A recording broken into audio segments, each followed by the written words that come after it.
Hi, my name is Tai Maaz, and today I'm going to be talking about the components of a comprehensive nutrient management plan as well as the importance of soil health. So I teach two courses, Tropical Plant and Soil Sciences 450 and 650. Those are both nutrient management courses. We are always looking for farmers who would like to participate and have our students develop a nutrient management plan for your farm. And so if you are interested in that, I'm going to go over the components of the nutrient management plan, and I'm going to show you a tailored system or a tailored plan to an orchard system. I'm going to use coffee as an example because I spend a lot of time working on a coffee management plan. And then Andrew's going to pick up on that, and then he's going to present you the macadamia nut side, just to give you a model. And then also talk about the importance of soil health. So again, I want to go over the components, and so I'm going to use this as an example. So this is a Mānoa coffee orchard.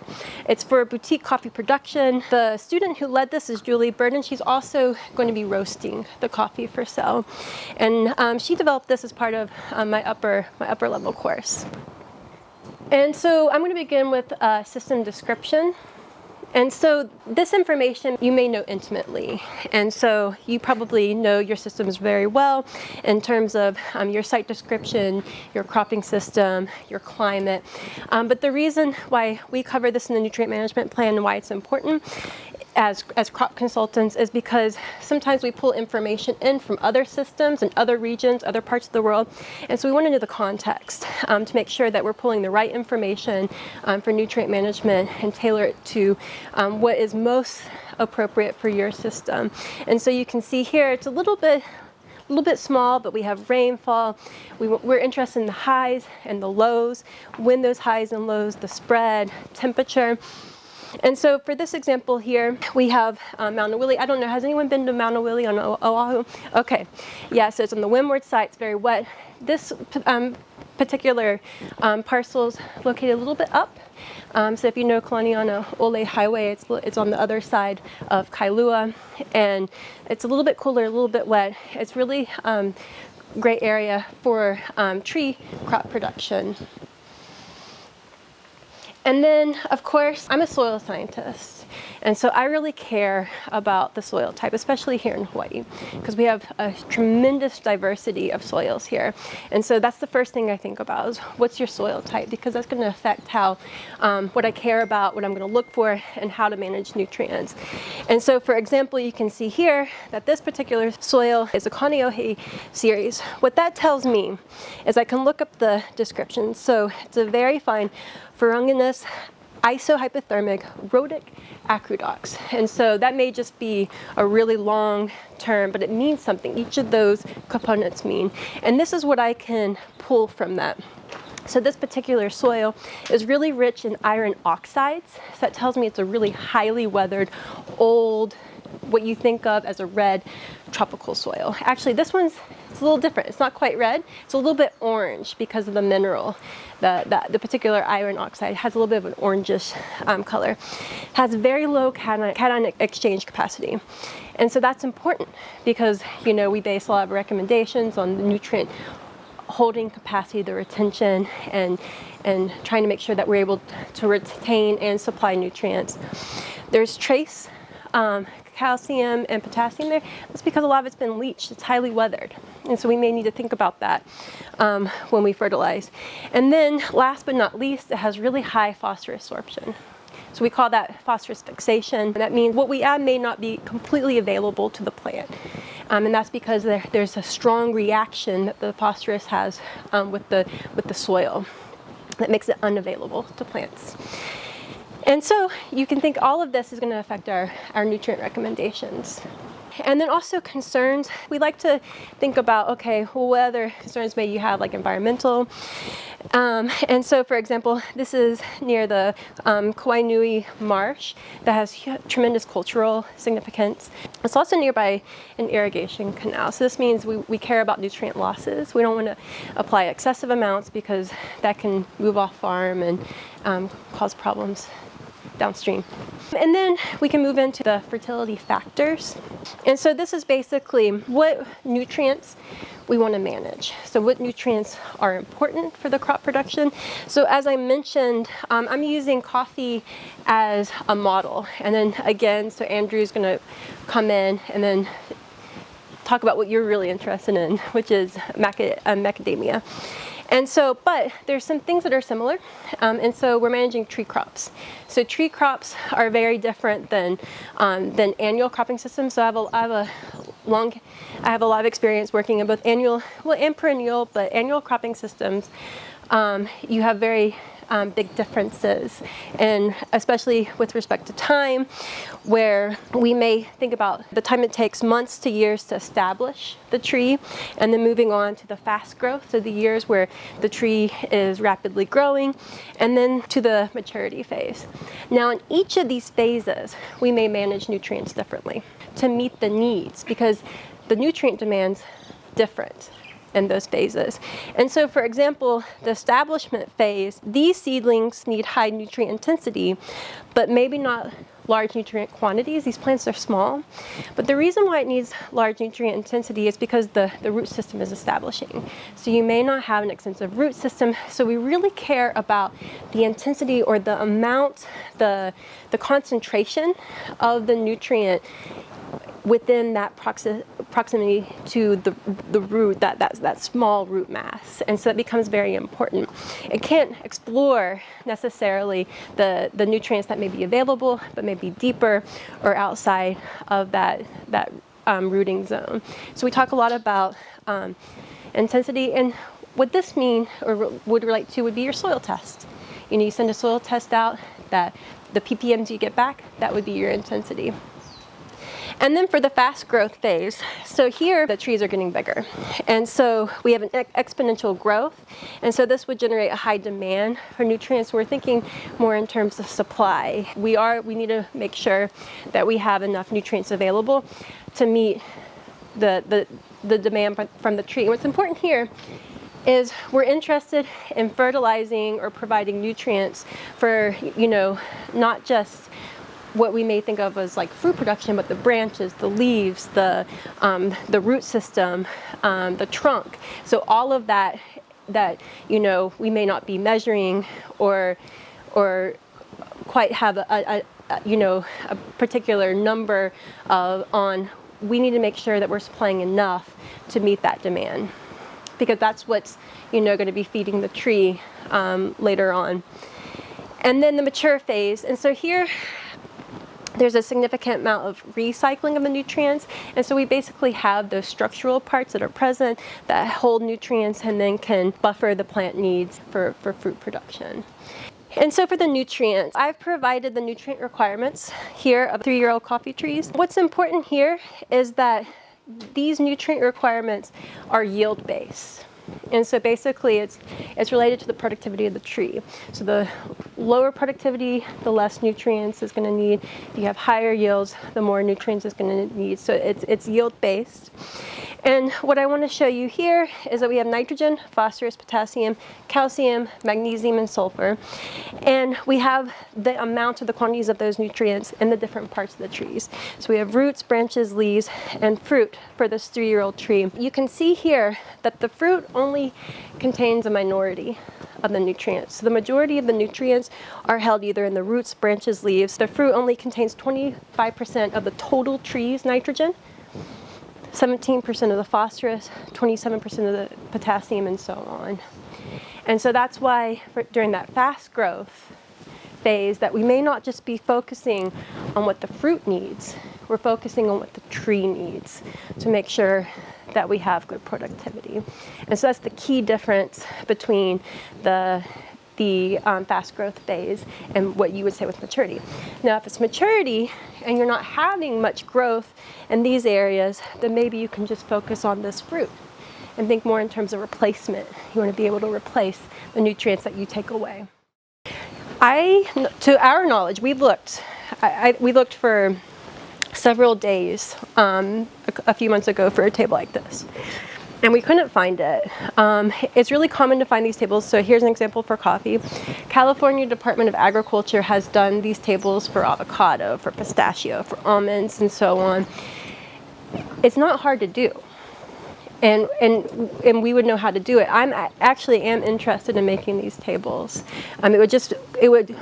What it would come down to is trying to excavate trees and do the chop it up, do the partitioning, and then do nutrient analysis. It's been done.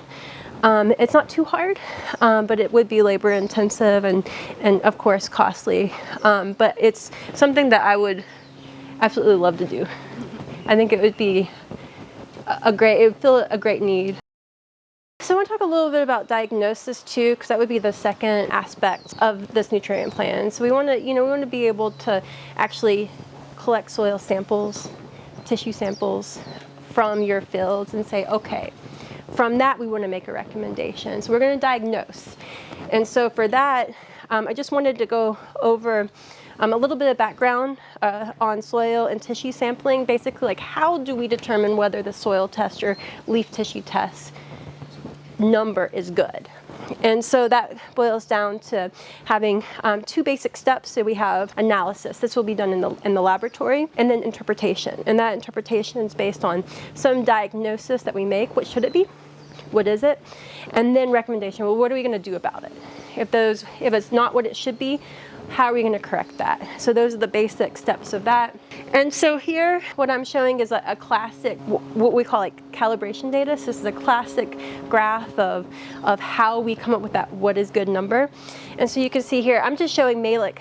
And then we have to have some sort of like outcome or response. And so we have to know, okay, is the yield or the growth or the productivity suboptimal, or is it optimal? And so this is basically our response to how much nutrients in the system. And then from here you can delineate, okay, if we're in this zone here, if your sample falls here, then the diagnosis would be deficient, and then the recommendation would be to apply a certain amount of P or phosphorus. Then you may have a sufficiency range and then an excessive range. And we do care about that excessive range too, because we can actually have problems. We can have issues if there's excessive amounts in terms of productivity as well. And just a couple of things. So as we mentioned, you may get two numbers, Malick 3 and Olson, for the analysis. It matters which one you're getting. And so if you have a soil test that is performed on Malick, if you're going to consult with a recommendation, it's best that that recommendation is made for Malick 3, because they may be on two different scales. And so that's important to keep in mind. They're not equal. They're extracted with very different chemical extractants. They may have different meanings. And then two, so your diagnosis and your recommendation, and how we make that recommendation. What I've shown here is maybe two different approaches I'm going to talk about. The first one would be like a tree demand. And so maybe the replacement approach would be like that. You know how much you remove, you're just going to apply that to make sure you're replacing what you remove. If you're doing the fast growth, whatever the tree demands, that's what you're going to use as the basis of your recommendation. The second approach, though, is the soil deficit. And so that's trying to say, okay, my soil test is here. I want to get it to here, to this point. How much fertilizer do I need to add to bring my soil test? This is why it's important to know soil type, because your soil type is going to influence what I may recommend. So I may use, sort of equations or formulas based on your soil type to then make that recommendation to bring you up. And I'm going to show examples of this too in just a moment. And then I also want to mention too, so I gave you an example for Malick 3, so that's your typical soil fertility, but I also do want to talk about soil health today. And so I do care about organic matter and other maybe soil health measurements. We can do the same thing. So it doesn't just have to be a soil fertility test. It can also be a biological or physical test to give us an idea of our soil health. And we can go through the same processes where we may have a diagnosis, degraded, a grading, maintaining soil health, and we may come up with recommendations too. So I wanted to provide an example. And so here is the actual data that we got back from that Mānoa orchard. And so this is very typical of what you may see from like a Brookside lab. So we have cation exchange capacity, pH, and then we have our nutrient analyses. And we also have aluminum too. because although it's not a nutrient, we do worry about toxicity. We don't want too much aluminum. And so here's the results. And then when it comes to the diagnosis, we have data that's been previously collected. And so this would be like UH, or you would find this in like CTAR UH, or some crop consultant that's where there's work done with this. And you can see here the diagnosis, very low pH, and anything in bold here, phosphorus, calcium, magnesium, potassium, and then zinc, those are all very low according to the soil test. And so immediately, okay, we need to keep those in mind to manage those. All right, so you can see that there's a lot to watch for. And also too, you'll see we may not be managing all of these because we have tissue testing. And so tissue testing here, we want it to be complementary. And so you can see here that these are optimum leaf nutrient levels for coffee. And then we can look at tissue data. And so this is actual leaf tissue data here. And you can see here, so here's an example where only zinc is deficient. So unlike our soil tests that were deficient in quite a few, only zinc are. Just keep that in mind because this is important moving forward.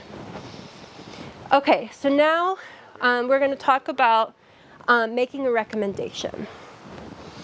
And so that's basically going, okay, now we know what we need to look for. We need to know what's important. Now how are we going to determine that rate that we need to add? And so for this, I want to go back and talk about the phases, because as I mentioned, management and therefore our rate, how much we add, may differ depending on what phase we are in production. So we have the establishment again, the fast growth with exponential rate, and then the mature phase with a lot of recycling. If I'm in the establishment phase, I'm going to pay particular attention to that soil test, because I talked about intensity. The roots aren't really extensive, and so they're really reliant on how much nutrients available in that soil solution. And so I'm going to care about phosphorus, potassium, calcium, magnesium, and zinc. Those were all that were deficient. I'm going to pay particular attention because I want those plants to establish and grow well. Fast growth. So this is more in terms of soil in supply. So maybe your concentrations may be a little low, but you have really extensive roots. And you maybe have a different rooting depth. So overall, we think more in terms of supply. How much, even deep in your soil, how much is becoming available to your plant? And then we also want to match that with total plant growth. So we go back to that table. So not just what the right fruit's removing, but the whole plant, the branches, the roots, the leaves, the fruit. And then here, I want to pay particular attention to nitrogen, potassium, and zinc. Nitrogen and potassium I want to pay particular attention to because we're going to look at the table. They're required in really high quantities. And that's common for tree crops. We worry about nitrogen, we worry about potassium. And then zinc, because of tissue testing. The tissue testing is saying, okay, the leaves are telling you that they're below suboptimal levels. And then in the mature phase, there's a greater emphasis on the tissue testing. I hear a lot of you tissue test, which is great. Here, for recommendations, we may be talking about nutrient replacement. You don't want to take away more than you add. For nutrient balance sake, you don't want to mine your soils of the fertility. And then here, if we're focusing on tissue testing, zinc may be what we pay particular attention to because of the leaf. So I want to show recommendations that we made for nitrogen, phosphorus, potassium, calcium, magnesium, and zinc, and go through some of these recommendation steps. And so, as I mentioned, so this yield was 1,410 pounds per acre per year. So what I did is I used that previous table and I just scaled it up. If you remember, that previous table was 1,000, just scaled it up because it's a little bit above that.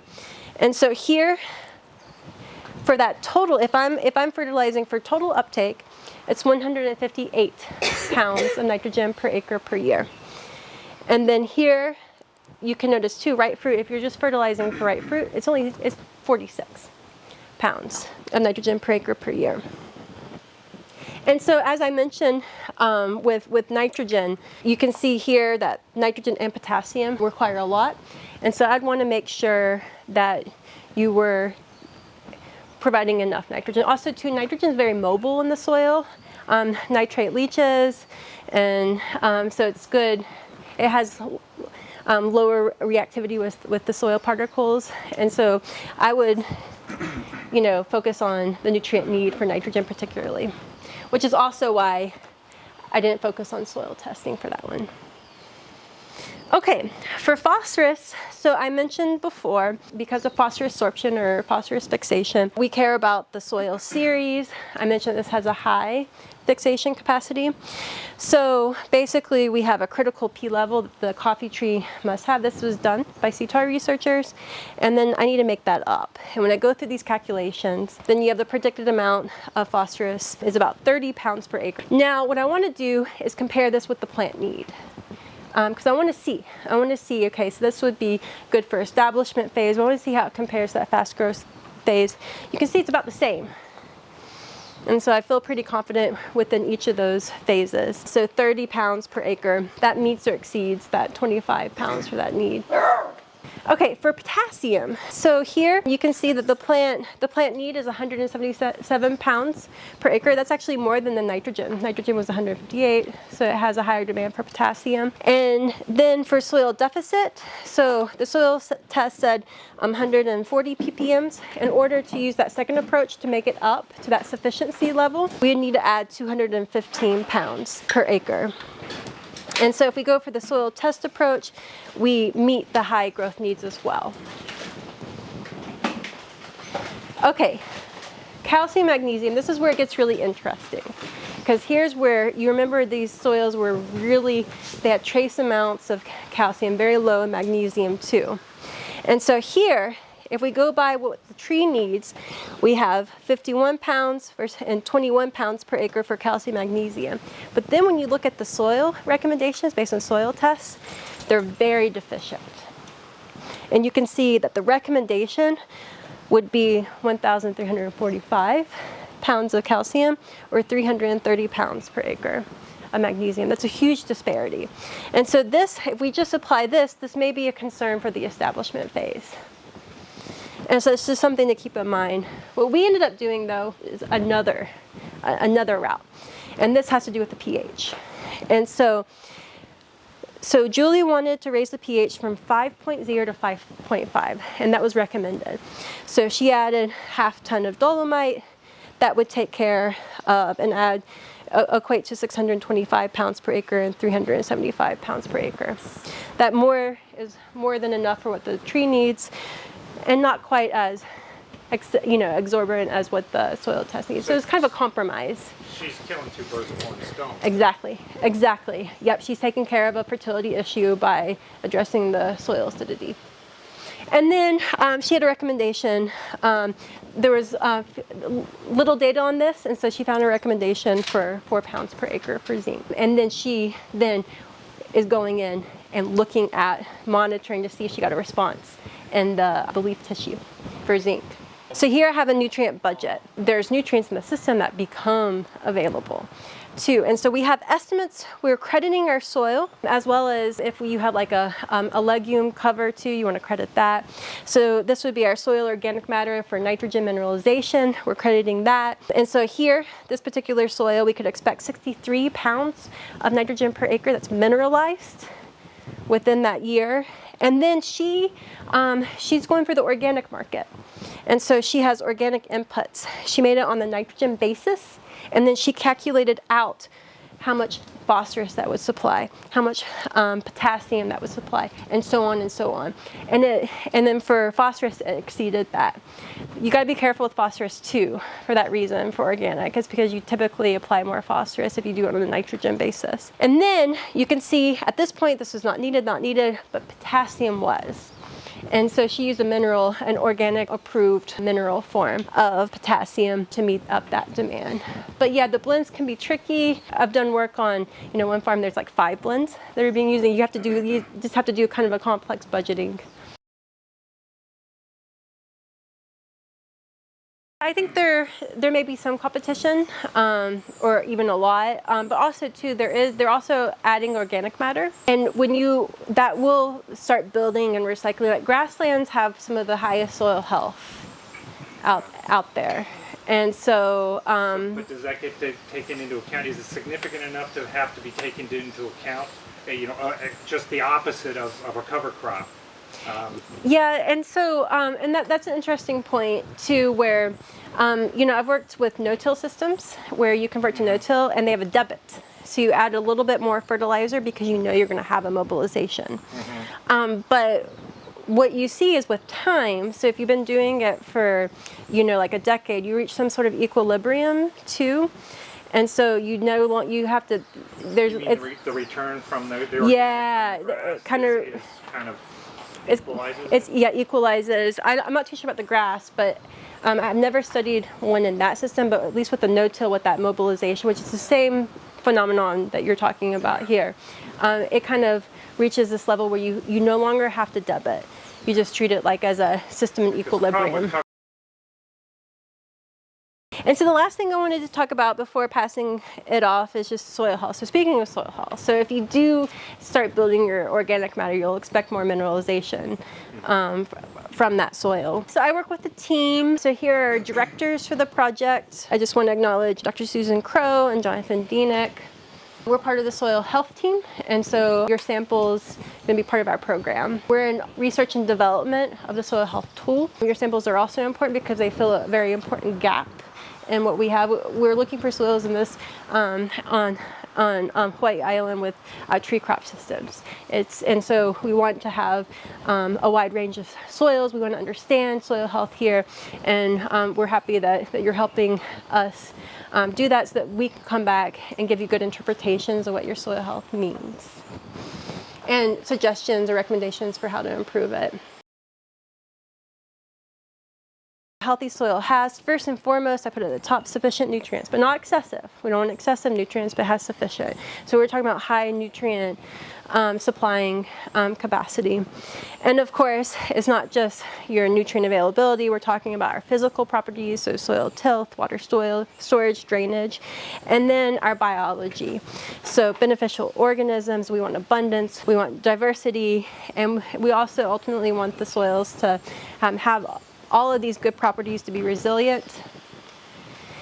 And so you can see here, what I've talked about so far has been a lot in the chemical. So when you send a soil test off to a laboratory, it's mostly measuring the chemical properties. All these things will be familiar from your typical soil test.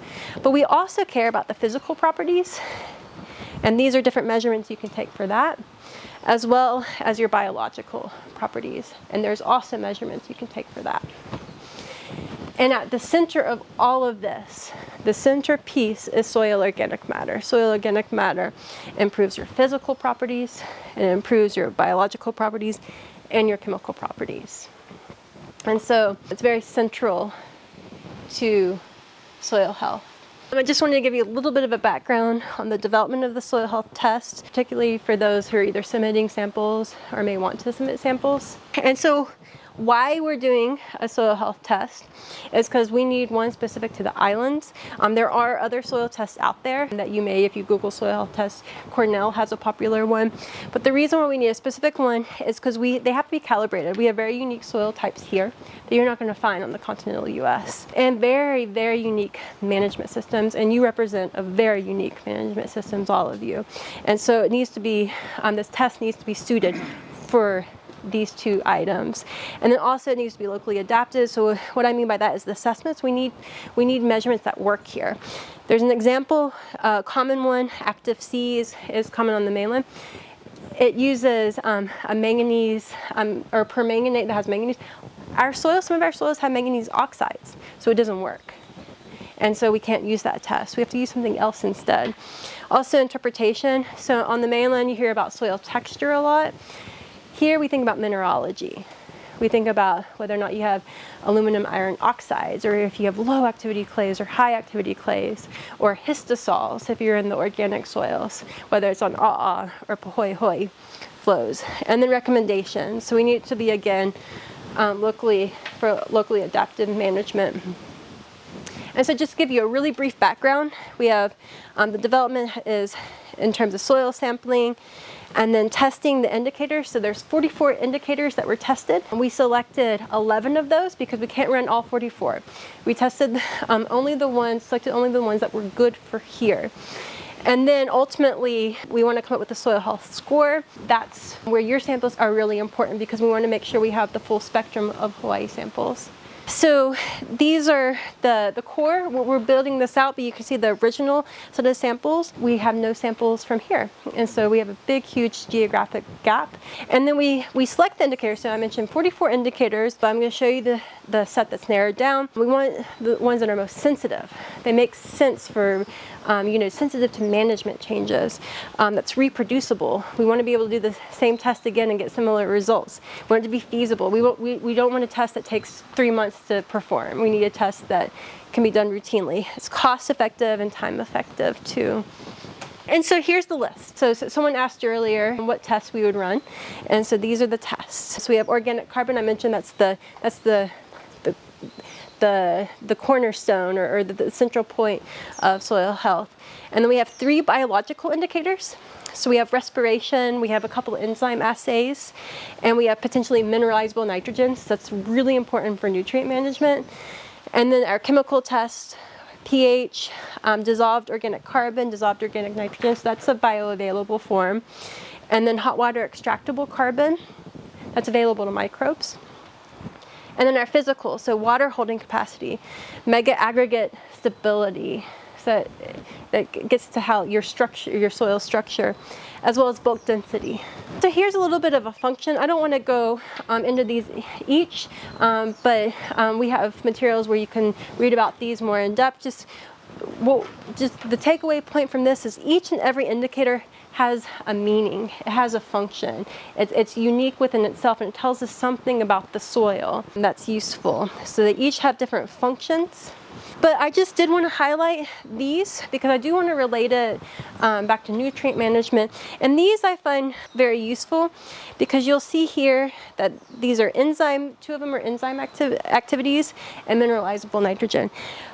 Both of these, a higher value indicates nutrient availability, nitrogen cycling, and nitrogen cycling that could be useful for productivity or to support productivity. So essentially, this goes back to here.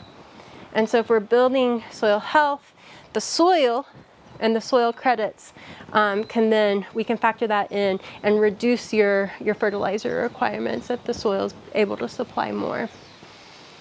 And just real quickly, cultivation, of course. You're in tree systems, so it's a little bit different, but when you till, you cultivate, you can lose soil organic matter. And ultimately, we're trying to find practices where you have a grading, not degrading soils, but grading soils. And I just wanted to throw up this slide right here because this does pertain to tree-based systems. And this is the last slide where we want to look at these different practices that would increase soil organic matter. So if it's alley cropping, annual permanent, reduced tillage, organic fertilizer inputs, all of these in this particular study increased soil organic matter. This is a meta-analysis, which is like a summary of lots of experiments. And then fruit yields, you mentioned competition. And so this is where you may have both negative and positive effects on fruit yields, but overall, on average, which is where these points are right here, there was really no net negative or net positive effects. So the conclusion here was, you could do these, build organic matter, but it wouldn't necessarily negatively impact your yield, and that's the goal. Aloha, I'm Andrew from Island Harvest. Today we're going to be talking about macadamia orchard nutrition. I've had the privilege to be able to learn from a lot of other people and from just kind of the research out there and from experience with this macadamia nut farm and try to bring that together. And so today I'll be presenting just kind of more specific on macadamia nutrient management, and hopefully that'll kind of help inform people's decision makings and kind of get a conversation going within our Hawaii Mac Nut Association about what's best nutrient management practice so we can all be improving and delivering and selling and eating good crop. I'm going to have a lot of tables, but I would say, unless I point it out, just kind of pay attention to the overall concept. There's 16 essential plant nutrients, and we kind of break those into macronutrients and micronutrients. So, NPK, nitrogen, potassium, phosphorus, or nitrogen, phosphorus, potassium is kind of what's talked about as macronutrients. And then you have all those micronutrients. So there's all these other ones that are essential to plant growth, and they're also essential to macadamias, but in very differing quantities. So for macadamias, just like a quick nutrition overview, the most needed nutrients for macadamias are nitrogen and potassium. So those are the highest things, and that's largely a function of it's needed for plant growth, right? The nitrogen particularly, and for some of the husk development and kernel development. And then potassium is especially needed particularly for your kernel development. So potassium is really needed at a specific time in the process at higher amounts.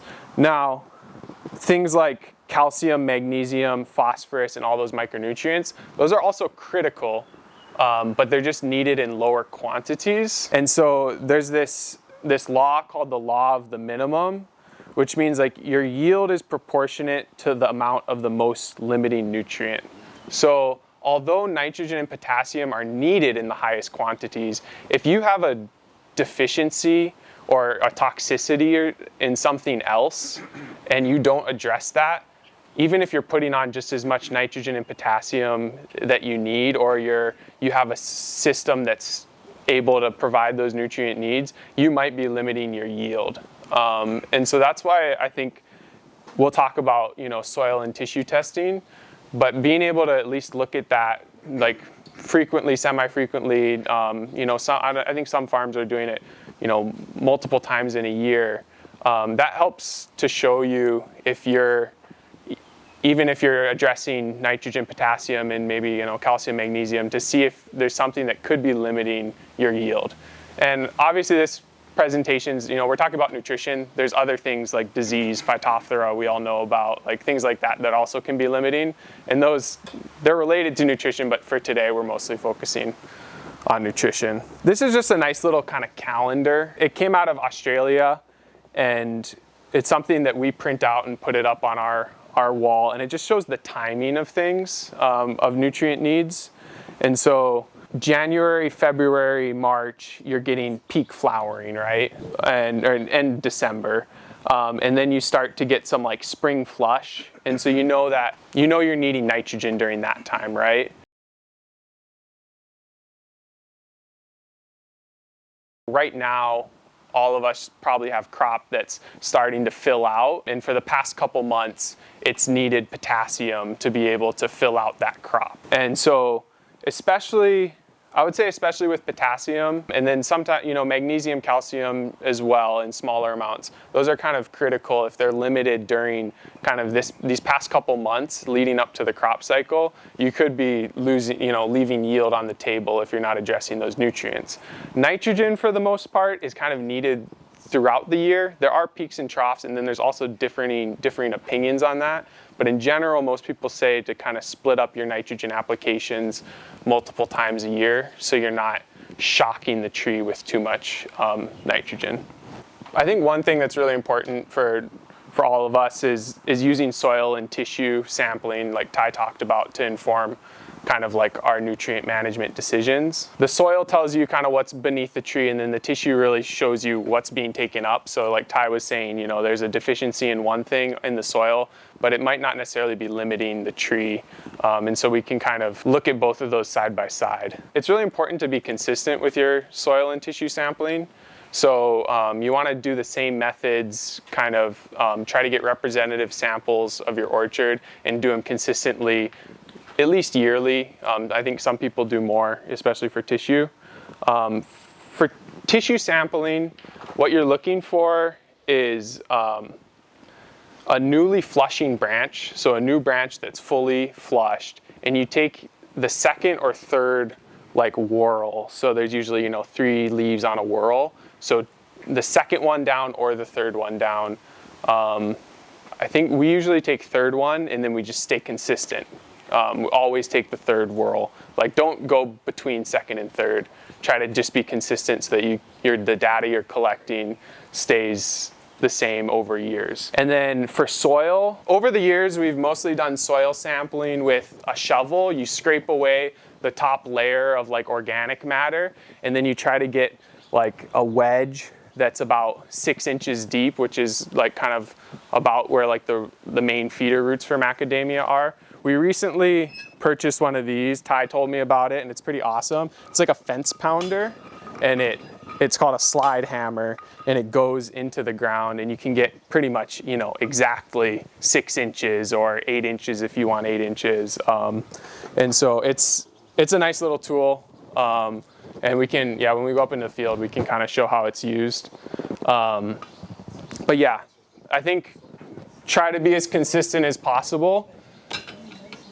And then the other thing is, like, different people have different sampling methodology based on what they want to do, right? So like, you can take 500 samples of tissue tests across your farm and you'll know every little thing across your entire orchard. But if you can't apply fertilizer that way or address it, it's not really like a concern. So like we have about 750 acres. We take about 7 to 12 soil samples, and we take composite samples from each kind of field. And so we'll take like 5 to 7 subsamples of soil and mix them together to create a composite sample. So we'll take it from, you know, more near the middle of the row, like near the tree, like a few feet away from the tree, all where we're fertilizing and where the tree's feeding from. We mix that into a composite sample, and then that's for that field. And then we do the same thing in that same area where we took that soil sample. We'll take tissue samples from all the same varieties of trees. And so we do 3,4,4s, which typically sometimes show higher nitrogen levels. People have different opinions on that, but we take all from 3,4,4s in that same area, take it from different trees, third whirl, put in a bag, and then, you know, label it the same as the soil, so we can see this is what the soil was in this field, this is what the tissue was in this field, and then try to make a decision. Leaf samples should be taken in the spring, probably later than that. Okay. We want it once the crop is starting to develop, March through May. We typically just sample once a year, and we kind of go in the middle, and then try to compare it year to year. And then this is just an example of what a soil test, like this is one of our soil tests and what it looks like. A crop consultant can give you the estimated optimum ranges, and there's some debate, especially for soil, about what those are. And then you have all your fields there, and you kind of can see where you're deficient and where you're sufficient. And then we also, organic carbon, organic carbon and soil organic matter are kind of the same thing. They're just two different ways of representing that value. And so that's something I'll talk about later, but soil organic matter is kind of a big portion of how we look at our nutrition. And then you have tissue tests. And tissue tests are, I would say for the macadamia industry, are kind of more dialed in. I think most people agree, and there's good resources on, you know, what optimum concentrations of each nutrient in the leaf. They've figured it out so that if nitrogen's below a certain one or potassium's below, it can really decrease yield. So kind of looking at those tissue samples and looking at if you're within those ranges is a pretty good way to figure out, you know, what you're missing, or even some excess. There's certain things that can be in excess can cause issues. And this is an example tissue test. So right here in this field for nitrogen, it's high, it's 2.45, and the optimum range is 1.4 to 1.6. And so that might tell us that we have excess or at least sufficient nitrogen, and we might skip an application of nitrogen in that field, you know, if that's kind of verified with what we're seeing with our eyes and things like that. There's a couple that were excess in there, and then we have deficient potassium in these two fields here, and we might add a little bit more potassium to our fertilizer regimen for that year in those fields. But we tend to take like at our farm, kind of a longer term approach, and we aren't too reactive, but we try to follow trends over time. One of the ways in which people kind of try to determine fertilizer rates and like how much to put on has been how much you remove, right? Especially once you're in that mature stage, like Tai had mentioned. And so this is just a table that shows for 100 kilograms of wet and shell with the husk on, how many grams are being removed of each nutrient. And I was gonna try, I didn't have time to convert everything to like pounds per acre, but I think the biggest takeaway from this slide for me is just look at how much the husk has 212 grams of the total 405 grams of nitrogen in it. And then also potassium, it has 280 of the total 333. So that husk contains a ton of nutrients, and it's needed for, like, you need to have the husk in order to produce the fruit, but also you have an opportunity to put the husk back onto the orchard. So if you're removing the husk and the shell and the kernel, like, you're probably creating more of a deficit than if you are either returning the husk to the field or like on our farm, we try to use mechanical harvesters that dehusk in the field so the husk is left. And that, it puts it in the middle of the row, not near the tree. It has its own issues, but I think one thing that, everyone can have a different way of trying to address that. But I think it's important to point out just how much of the nutrients are contained in the husk. This is from Mike Nagau's paper in 1992. These numbers are a little bit different than what we've seen out of Australia and South Africa in recent years. And so paying attention to these absolute values might not be a good idea. Like Tai and I discussed that we're not really sure exactly how they came up with these and who's right, but the concept of a lot of the nutrient is in the husk, I think is a good concept to kind of be thinking about. And then this is a table out of Australia that shows how many kilograms per hectare are needed at different yield levels. But again, this is without the husk. So like this, if you're leaving the husk in the field and you're just removing the shell and the kernel, this is how much would be needed at 2 tons, 4 tons, and 6 tons of yield per acre just to replace that crop. And so something to kind of just point out here is you look at your order of magnitudes, nitrogen and potassium, if you're doing 6 tons per hectare, you're removing 82 kilograms of nitrogen, 66 kilograms of potassium. It's a pretty significant amount. Phosphorus, calcium, and magnesium are removed at quite a bit smaller amounts. So that was crop replacement. That's just how much you're like removing that you kind of need to account for. But like Tai was mentioning, we don't really know, we don't have good numbers in macadamia that we know of that account for how much the tree needs at the different stages of growth. Like we know in general that nitrogen is needed for tree growth, like for good tree growth, and there's some recommended rates out there, but there's not like really kind of hard science that we found that shows at years 0 through 3 the tree needs this many pounds, at years 3 through 6 it needs this many pounds. But however, most of us are dealing with mature trees, and at that point the growth is it has slowed. It's still necessary, and a lot of us tend to look at crop replacement as the way to kind of determine fertilizer. So we've talked about kind of how much is being taken out of the system by crop removal, and then we'll talk about a little bit of tree growth, and then to come up with like your nutrient management decision, we need to meet the needs of the plant and the crop. And kind of traditionally, we kind of go to fertilizer. I think most people is like, oh, we need to meet it with fertilizer.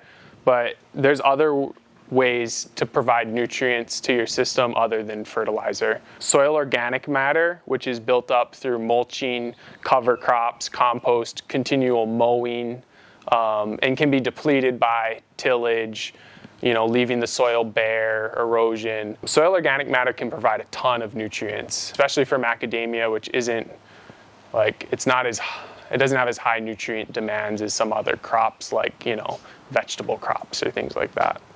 And then you also have biological fixation, and this is something I think is a little bit less well understood, but it ties into soil organic matter. If you have a healthy soil, there's potential for fixing nutrients, and also like cover crops can fix nitrogen is something that, you know, people know. Yeah, trying to credit those into your system can be a little bit difficult to like figure out how much it's supplying. So I mentioned that soil organic matter, so this is kind of outside of, I mean, organic fertilizer can help build soil organic matter, but a lot of this is kind of your cultural practices and maybe composting and things like that. It can provide a ton of nutrients, potentially, in kind of an optimal system.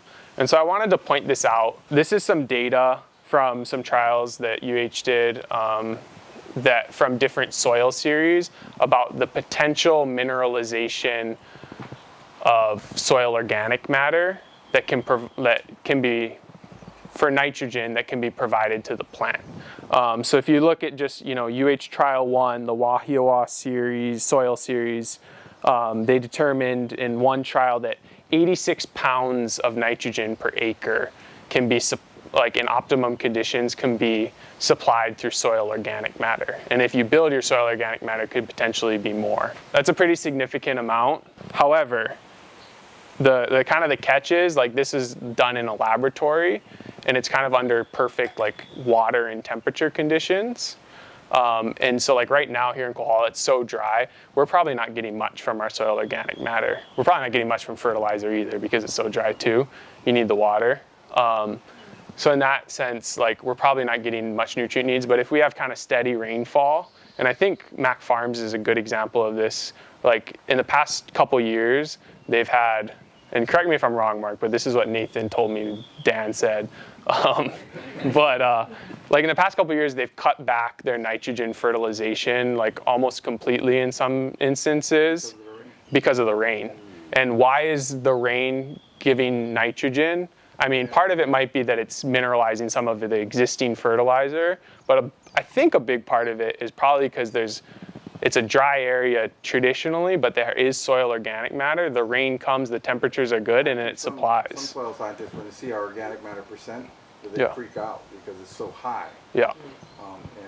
But that's what I think that's correct. And so this is a calculation I did for our farm, and it was based on 10% soil organic matter. Usually 5 to 10%, like here in Hawaii, is, you know, good.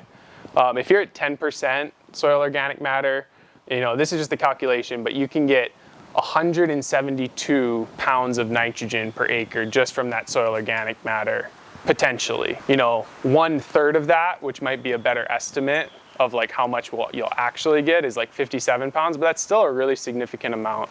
And so paying attention to those things might really change like how much fertilizer you really need, and might, you know, you might change your management method to build more soil organic matter because you're getting all those benefits. And then, you know, you don't have to ship in as much fertilizer. And that's something that we focus on because organic fertilizer is expensive. This is some of the fertilizers that we use, meat and bone meal and they have that from like Oahu, or feather meal you have to ship in.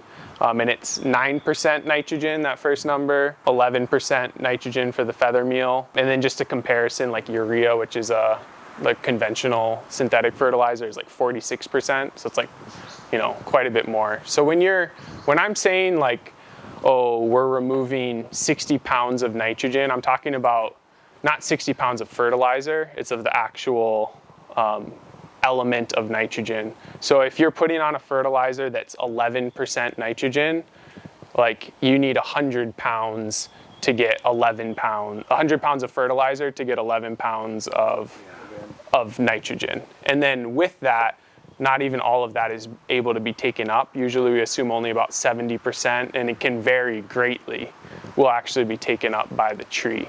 So when you're figuring out how much nitrogen you're applying, I just want to make sure people understand like those numbers are the percentages, so that, you don't under apply. And then I just have some like other fertilizers that we sometimes use especially for potassium. I'll just point those out. Or if we have deficiencies in things. For potassium, I think a lot of people use K-Mag, which provides magnesium and sulfur. It kind of provides a lot of magnesium and sulfur though, and I I'm just gonna like, just say my opinion. I kind of question why some macadamia growers use so much K-Mag, because there's not that much, unless they have deficiencies of those things. Like, I don't think it should necessarily be the go-to for potassium. Whereas when you can get like, sulfate of potash is at least like it's higher potassium percentage and like lower sulfur, but that's just kind of like, if you need magnesium, obviously that's a good one to go with. Just really quickly, this is like compost, a sample that we did that had 47% macadamia husk, 47% dairy manure, and I think 6% calcium carbonate. And then you look at like the NPK values, 0.71, 0.47, 1.05. So like for every pound of that, you're getting so much less than a fertilizer, but you put that on at a ton per acre. It's actually relatively cheap, but it's expensive to apply, and it builds soil organic matter. It is a good way to provide nutrients. And like this stuff tested at 8% pH if you have acidic soils, in addition to like calcium or liming to bring up your pH. Compost and organic matter can help buffer against some of the low acidity things. And then I just wanted to really quickly point out carbon to nitrogen ratio. So like people like to apply wood chips, and just to give, like, just so that people know, if your carbon to nitrogen ratio is like above 30-1, so like wood chips, and this is from a study that Russell did on our farm, he applied wood chips, and wood chips are almost like, they're over 100-1 carbon to nitrogen, so they have so much more carbon than they do nitrogen. That can actually steal some nitrogen away from your soil. So if you apply a bunch of wood chips, and this is what Russell did in his study in our orchard, we actually saw nitrogen levels drop a little bit in the subsequent year because it was competing with that. It was net immobilizing. However, there is a long-term benefit to that, and it might be worth it, you know what I mean? And if just something to be aware of. Whereas if your carbon to nitrogen ratio of your amendment is less than 20-1, it's going to be net mineralizing, so it's going to be adding, particularly important for like nitrogen. Just some application equipment. We have one of these. It's an orchard deflector. It's a fertilizer spreader that shoots the fertilizer out into the orchard. That's some ways you can apply. One thing we're not talking about today is foliar fertilizers, and we do quite a bit of that because we think there's some biological and enzyme benefits, and you can also get out and spray a little bit easier for us sometimes instead of bringing in like a container of fertilizer. So we do a lot of that. This is a compost spreader. We do some of that during the off season. That's an ATV version of a orchard spreader. And then like some of the bigger farms will do applications of nutrients with a helicopter that has a fertilizer spreader under it. I think Mac Farms and Hawaii Mac Nut Company both sometimes do that. This is just like a spreadsheet that I made that, tries to budget out, how much is being removed, how much is added through soil organic matter. And I have to revise this. This isn't like it's kind of a working thing, but that's something you can do. You can create a spreadsheet. You can figure out how much your yield is. You can figure out like how much is being removed, how much you want for the tree, how much your soil organic matter is, and then come up with a decision on how much of like each nutrient to apply, and then use soil and tissue testing to inform that. There are also kind of like recommended rates out there, and this is something that I just kind of put together kind of as like a rule of thumb for ourselves. I'm not recommending this, but early on, when you're, year 0 to 2, 3 to 5, 6 to 8 of like a newly planted orchard, you're really looking at the tree growth. How much does the tree growth need? And you're looking at mostly, nitrogen and not potassium for macadamia nuts. And then once you get, 15 years plus, and you're doing 4,000 pounds an acre, which is like definitely kind of above average, and you want 5% tree growth, this is kind of my estimation of how much pounds of nitrogen and potassium you need in that system. So at 4,000 pounds an acre, 5% tree growth, it comes out to about 81 pounds of nitrogen that's needed each year in that system, and 44 pounds of potassium. It's a rough calculation, and then with that, then you have to decide how much is your soil organic matter adding, how much is your fertilizer going to add, and all of those things. And that's and then what does your tissue test say? And then you go out and make a decision on fertilizer. So that's kind of one way that that we've looked at it. And I just want to talk about toxicity and deficiency. So deficiency is whenever it's, like below those critical levels. Toxicity can happen when certain nutrients get above some critical levels in macadamia. One common one that we see in Hawaii is phosphorus over application, so getting buildup of phosphorus in your soils, and then that limiting, phosphorus has an interaction with iron, and if it sometimes can create iron deficiency. So too much phosphorus can create iron deficiency. So, be looking out in your orchard for things that look really weird like that. And some people know how to identify it right away. I'm not very good at it. Nathan's pretty good at it. But that can be a sign of a deficiency, and that's what iron deficiency looks like. And then you can have toxicity, and manganese toxicity can happen, aluminum toxicity. Those are some of the ones that happen. We planted some young trees and we saw manganese toxicity, and then we took tissue samples and the manganese was like over 2,000 parts per million, and we're like, oh wow. So that's something to keep in mind, looking for toxicity and deficiency both on your tissue tests and in your orchard. This is pH on the bottom here, and this is like availability of plant nutrients here. And this is a really nice table to kind of help you understand, like if your pH gets too high, you might have more availability of phosphorus and low availability of iron, and that might also play into your phosphorus-induced iron deficiency. And then like manganese, if your pH is too low and you have a lot of manganese in your soil, it can create manganese toxicity maybe.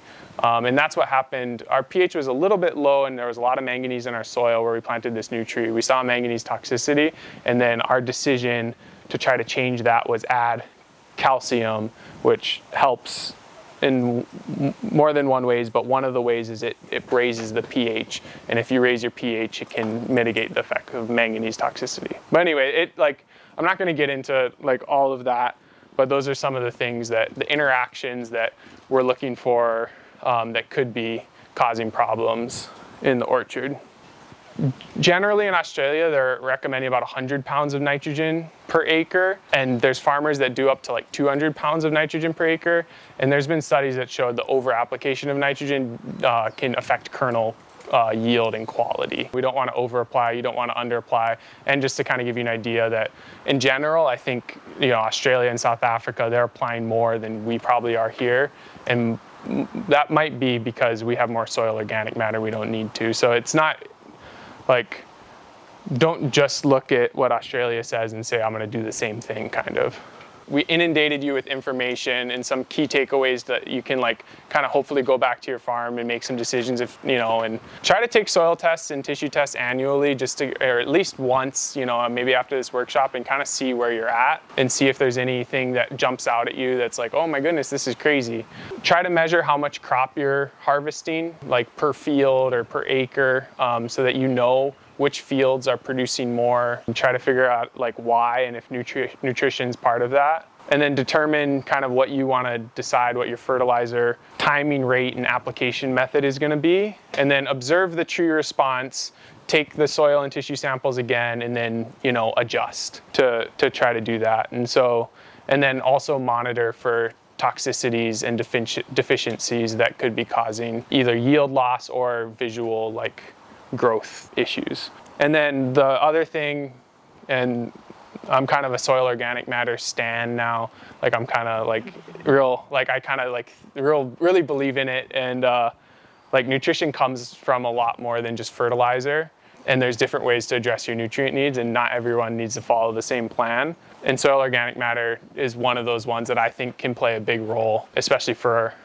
us with macadamia.